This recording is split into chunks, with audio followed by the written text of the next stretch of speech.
Many thanks for joining us on today's Niger Delta, where we express one of the biggest issues that become a little bit of critics on the part of elders in Niger Delta. I'll be joined by Dr. Obiuwevbi Ominimini, who is a Niger Delta elder statesman. A very good day to have you on the show, sir. Thank you very much.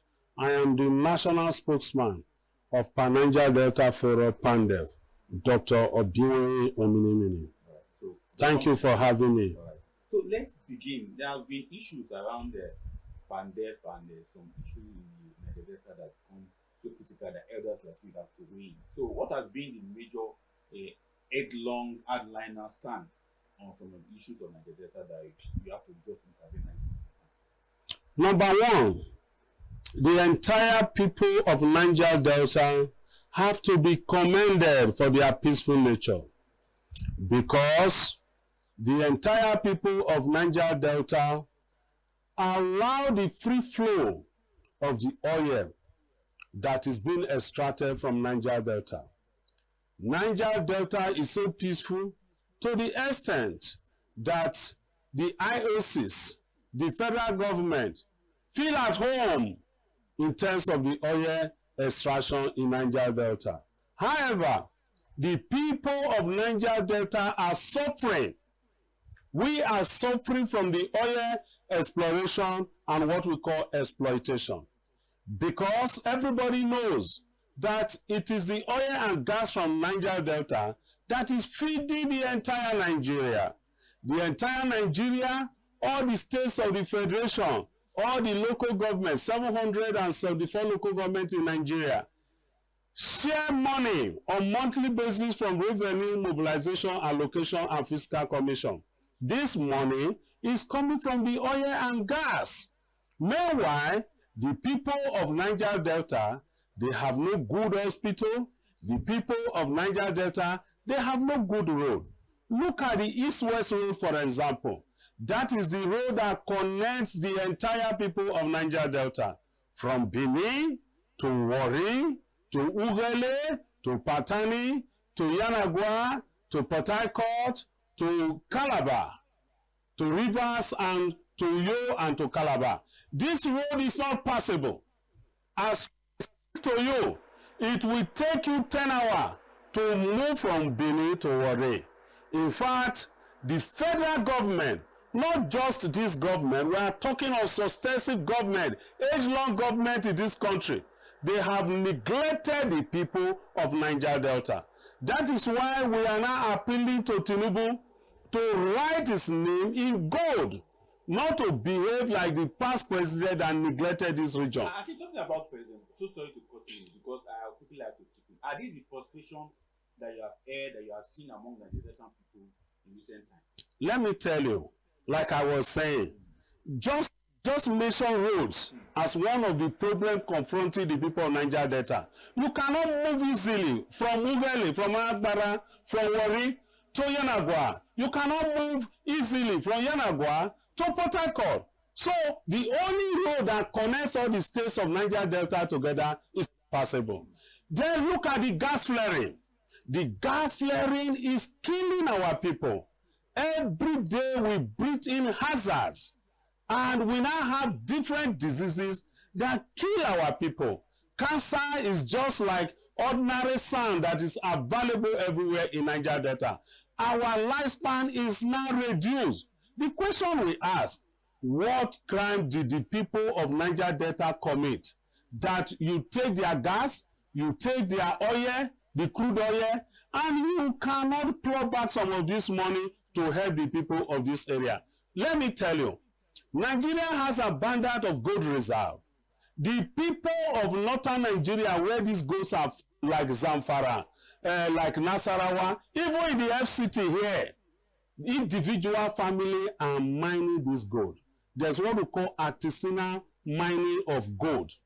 However, the Nigerian military, they destroy artisanal refineries in Niger Delta, but nobody destroy artisanal gold mining in northern Nigeria. So, having acknowledged all the challenges that you have printed and all the issues in Nigeria, but our critics also believe that 13% derivation is given to you people and other budget allocation and intervention to you. But why is it that on the part of Pandey, Why is that you people are not taking a critical look at internal mechanism to check about accountability from your state government? The question we need to ask is this: what it takes to construct 1 kilometer road in Niger Delta is the same money it will take to construct 1 kilometer road in Sokoto. The answer is no, because of the terrain. So what we are saying now is that you have Ministry of Health, you have Federal Ministry of Agriculture, you have Federal Ministry of Water Resources, you have Federal Ministry of Transport. Every year there is budgetary provision in this ministry. Is it because you have given Niger Delta 30%, therefore Niger Delta should not benefit from the provision that is given annually to all this ministry? The answer is no. It shouldn't be so. So the money that is budgeted for Ministry of Agriculture will not benefit from it, because as Niger Delta, do they budget from Federal Ministry of Agriculture that is benefited from our people annually? It's no. Federal, when Fashola was there, he put all the budget in Lagos. Now we have another minister in this Tinubu administration. Every day you hear of roads constructed from Abuja to Kano, from Abuja to Kaduna, from here to Lagos. What of Niger Delta? The only road we have is abandoned. All right, Chief. Now the 13% that is to be given to us, what did we negotiate at independence? At independence, what we agreed upon for us to have independence is control your resources and pay tax to the. We should be able to control our resources as the way they control their gold, their tin, their lithium in Niger Delta, in northern Nigeria, and pay tax to federal government. We should be able to retain 50% of our resources. Because this is the next boiling point at the last constitutional review that was held in Bayelsa, which I know some of you here were there. Now, if we have full federalism and if we have full control of your resources, do you think the current structure of state in Niger Delta can really manage resources? Of course we will, because if we control our resources, extract these natural resources, in fact it will give us massive employment. Massive employment leads to economic development, because the per capita income of the people will increase. Today, go to NNPC. Niger Deltans have been excluded entirely from participating in the oil sector. NNPC has many subsidiaries. When you go to NNPCL, the language you hear is Hausa. It's as you are in a common Hausa community. Our people are not there. NNPC board composition, it is an ordinary member, non-executive member that is given to Niger Delta. The northern Nigeria, Ojulare, who is from northern Nigeria, is the chief executive officer of NNPCL. You know, we have been crying. Go to Nigeria Gas. Our people are not there. Go to the subsidiaries of NNPC. There are so many. Our people are not there. But if we manage our resources, we will employ our children, there will be massive employment, and the per capita income of the people will increase. Our people will live better. We will not allow gas flaring that the federal government allows today that is killing our people. We will convert this gas to domestic use, and it will give another employment. It will make life of our people to be better. Quite interesting and quite laudable submission we are making. But in terms of this fiscal federalism we are talking about, what model is PANDEF pushing for? Is it the one that will pay 50% tax, or the one that will take absolute total control? God bless you.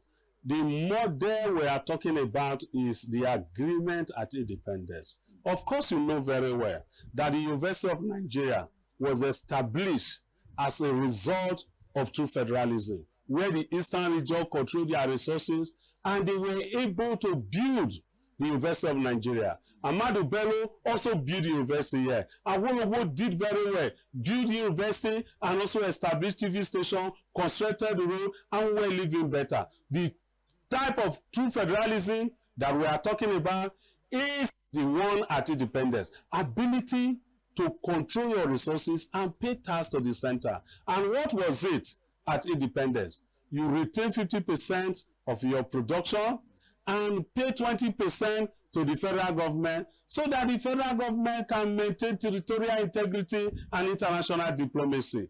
And you pay 30% to a distributive pool, including the states or the federative unit that contributed it to also benefit from it. This is the type of true federalism we are talking about. It is the military under Obiuwevbi that abrogated this federal structure, this federal revenue system. And when General Gowon came, he built on it. Let me shock you. When oil was discovered in Obiuwevbi, the Prime Minister, Tafawa Balewa, wrote a letter to the Premier of Eastern Region, congratulating him because he has gotten additional source of revenue. So, and look at the groundnut pyramid. Help the northern Nigeria a lot. There is no part of this country that is not blessed. What the entire Nigeria is doing to the people of Niger Delta today is very oppressive, is wicked, and is callous, because you allow certain people in certain parts of this country to take their natural resources. For example, South Africa economy is driven by gold extraction. With gold deposit in Zamfara in some parts of Nigeria is larger. The gold reserve is larger than the gold reserve in South Africa. Do you know billions of money people make from gold, people make from tin, people make from lithium? This money goes into private individual. In fact, people also have impunity to extract these natural resources and to Central Bank of Nigeria. Can I extract my oil? Can I extract my gas? This is unfair against the people of Niger Delta. And we are calling on President Tinubu. He's a leader. President Tinubu is a leader with difference. He has shown capacity as good governor of Lagos State. We have seen his track record, what he did in Lagos. He should use his good office to ensure that the people of Niger Delta are liberated. Exactly. And talking about liberation, this brings the question to the issue of extracting your natural resources and building on it. We know that of Zamfara gold.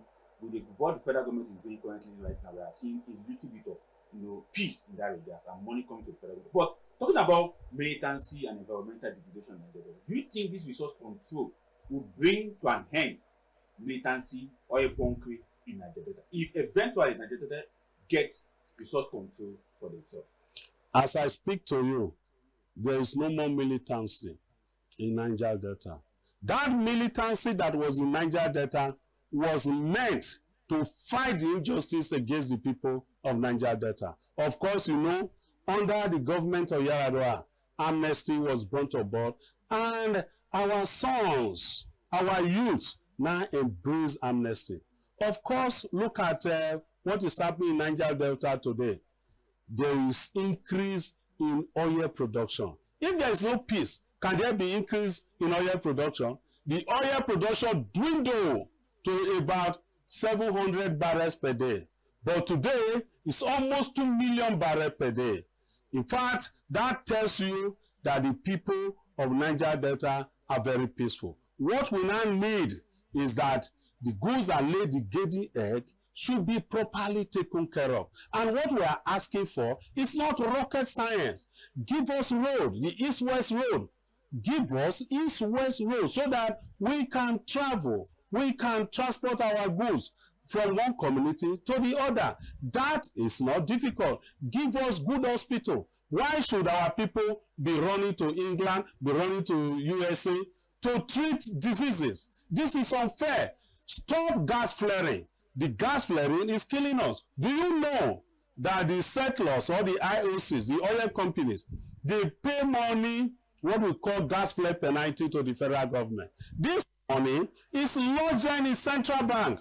Under the government of Buhari, we learned that part of this money is borrowed to pay worker salary in Nigeria. What stops the federal government to use this money to ameliorate the suffering of the people of Niger Delta? So what the government of Nigeria is doing is an injustice against the people of Niger Delta, and we are saying it should stop, because what our past leader tolerated, what we are tolerating today, we do not know whether our children and leaders coming after us will tolerate it. And we believe they will not tolerate it. And once that occurs, it will be very disastrous. In order to stop it, they should nip it at the bud to ensure that the people of Niger Delta are properly treated. We are not even saying we should be more treated than our counterparts in Nigeria, like other citizens in Nigeria. You have train running from Abuja to Kaduna, but we don't have single train line or track or railway running from Niger Delta to Abuja. The only one we have flow of the oil, and now the oil has come up. So we are not telling government. We have told our youths that there shall be light at the end of the tunnel. We have been talking as if federal government has taken us as people who can just talk and go. What the promise we gave to our youths, that there shall be light at the end of the tunnel, the youths have not seen it. So, but they also know that we are working hard, for the emancipation of the people of Niger Delta. Because what is happening to Niger Delta today, in all ramifications, can be said to be genocide against the people of Niger Delta. The government of Nigeria is committing genocide against the people of Niger Delta. People are dying silently. People are dying every day. That is why we are now canvassing for the overhaul, a total amendment of the Constitution. If this Constitution is properly amended, Nigeria will move forward. That is why we are canvassing for true resource control, true federalism. If there is true federalism, every area in Nigeria is blessed with natural resources. They will control their resources, pay tax to the center. Look at the exclusive list. It's too big. And what concerns Nigeria? Building secondary school, building primary school. It is a shame.